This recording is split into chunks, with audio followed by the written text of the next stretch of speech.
Heyo peeps, and welcome to another video. Today we are working on this old Carousel music box, and I got it off of eBay for a pretty good price. And it wasn't looking too good. There was chipping on the wooden base, the metal bars were tarnished, the gold on the horse was not even matching. I'm gonna start off by unscrewing the bottom and removing the music box module and all the other pieces. What was stupid about this music box is the screws on the bottom weren't even matching. You could see that one's longer than the other. One needs a flathead screwdriver. They weren't matching at all. They were complete opposites. You could see that this metal's tarnished. I'm removing all the little pieces.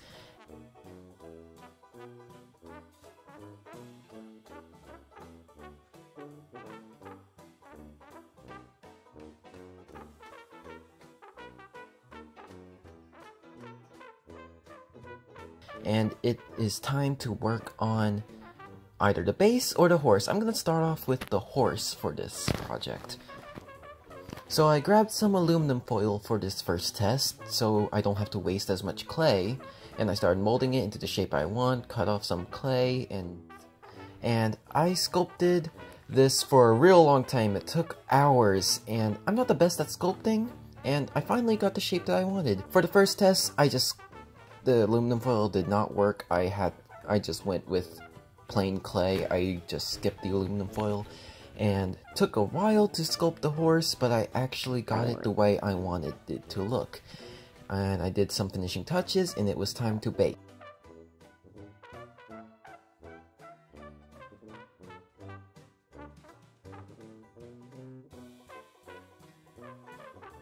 Now guys, I didn't get this on a good camera angle, but I actually fixed the music box movement by taking a newer music box movement that I didn't like, and it worked perfectly. It's just I didn't like the tune, so I just ripped it out with this flathead screwdriver, just pried it out, and it actually worked.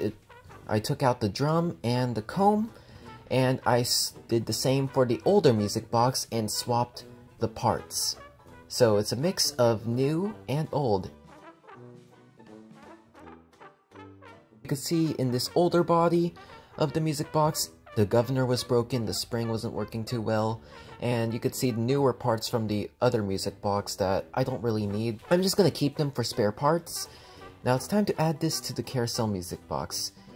Now guys, the horse is done baking. It looks pretty good, and now it is time to work on the wooden base. There are cracks, and yeah, I have to paint this thing. It looks ugly right now.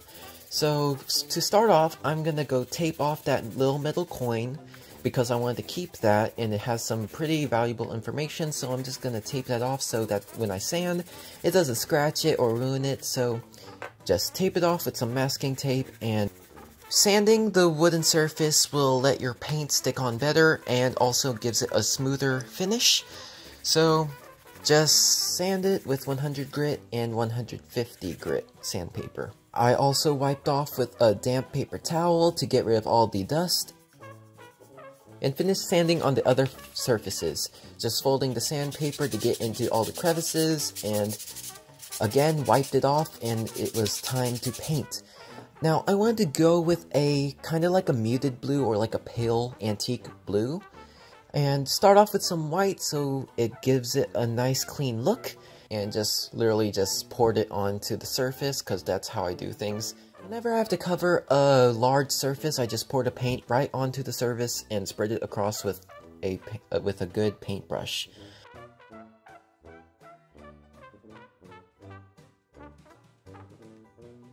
And guys, after I painted it, the cracks were not gone. So I put on some sealer on top of the white paint and sanded it smooth. And then it was time to work on the light pale blue color for the second coat. And I just added white and a little bit of blue and mixed it together and painted across the surface. And guys, I took off the tape because I realized that the paint could actually peel right off and scratch right off the metal surfaces, so it's okay if it goes on the metal base and on the little metal coin. I made sure to get into all the detailing on the wooden base with the paint and did a couple more coats, and it was good to go.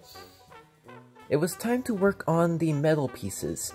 So I got this product called Rub and Buff, and I got it in the antique gold color because I wanted it to look more antique. I didn't want it to look nice and bright. It's not the same shade of gold, but it looks real good. I like this antique gold. You just rub and buff it, and it looks brand new. I need to do more coats, but you could see the comparison. It looks way better. And guys, here's a tip. You could rub and buff with a cloth, or you could rub it with your fingers, but I highly suggest you get these rubber gloves. I got the cloth and the rubber gloves from Dollar Store because I was gonna ruin them anyway, so why not get cheap stuff for it? Now you can see they look way better. Need to do more coats, but it looks almost brand new. But still keeping a little vintage look. Now it's time to do these little pieces and the little coin and the metal base. Now it's time to work on the metal base and the little coin thing. I peeled off and scratched off as much paint as I can and polished it, and now it was time to add the rub and buff. Now it's okay if you get on the paint, you could just add more paint later. And yeah, it looks pretty good. You can see it looks a little copper-like. It's like mixing copper and gold. It looks beautiful. I wanted to get a different look for the middle portion of the wooden base, so I did kind of like a whitewash technique on it. Let it dry for a minute. You could choose to wipe it off or leave it on, but I chose to leave it on and did a couple coats, and it looks pretty good.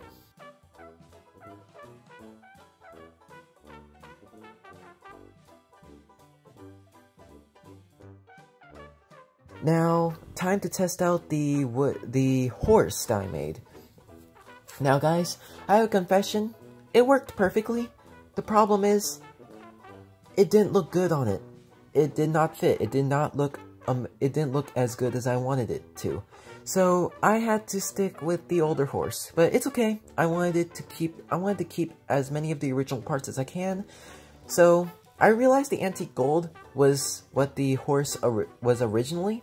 So I just added some of the rub and buff onto it and painted some portions white so it looked brand new and looked pretty good.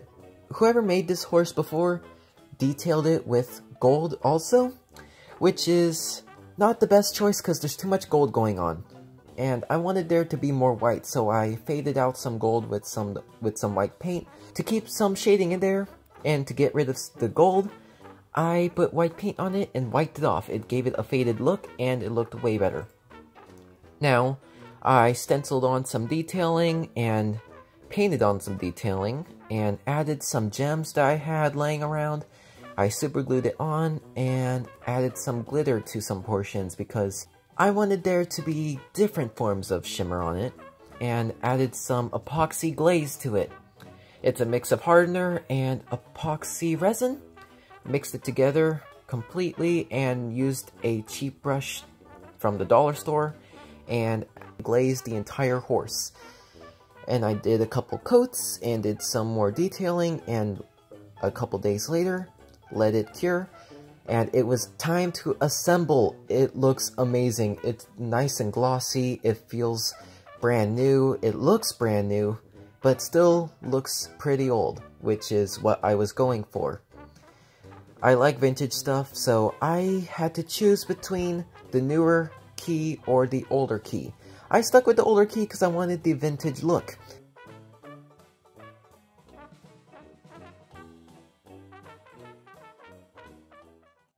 And the horse was finished. I was so happy with this DIY project. It looks amazing, sounds perfect, and I hope you guys enjoyed it too. This is one of those DIYs where you have creative freedom and you have to work with what you got.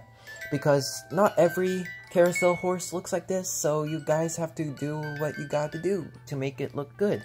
But here's what I did. It looks amazing. Guys, feel free to leave a comment down below of what you want me to do next, and also tell me how I did on this project. Thank you so much for watching. I'm still working on making better videos, but I am getting the hang of it. See ya!